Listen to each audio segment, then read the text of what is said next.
G'day guys, in this video we're going to label the parts of 3D objects.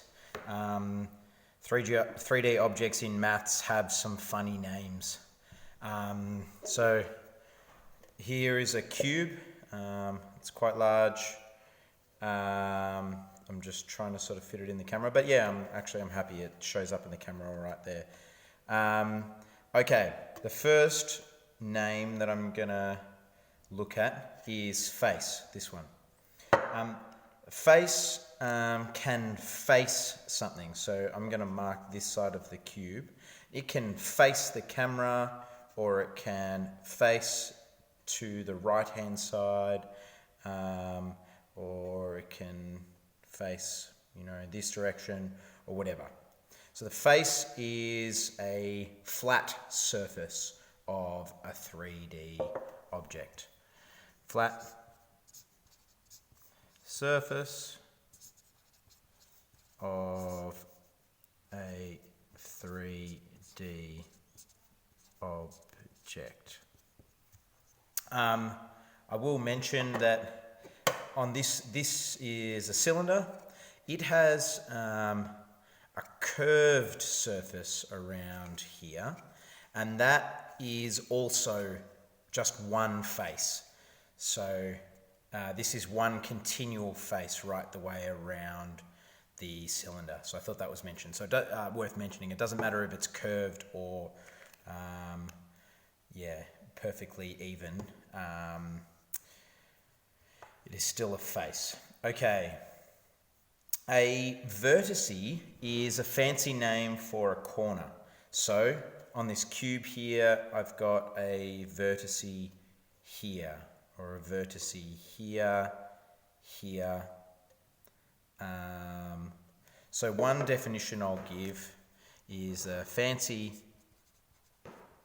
name for a corner. But I will define that better in a second once I've looked at a side. So when we're talking about 3D objects, sides are these things. They are long, and what you notice about a side is that it is the connection between two faces. So what I'm going to call that is the boundary between two faces. Boundary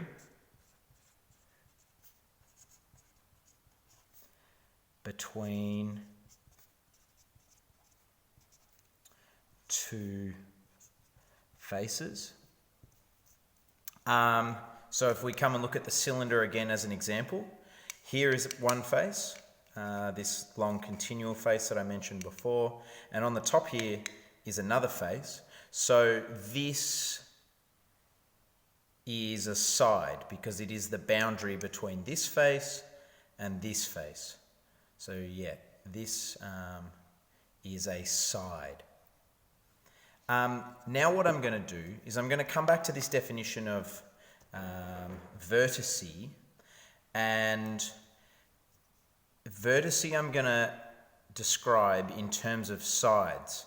So I'm going to say that a vertice is where two or more sides meet. Because if you look at this cube, here is one side, here is another side, here is a third side. Where they come together, where those sides come together, gives us this point. And so that is a vertice, because that is where two or more sides meet. Finally, I'll look back at this cylinder.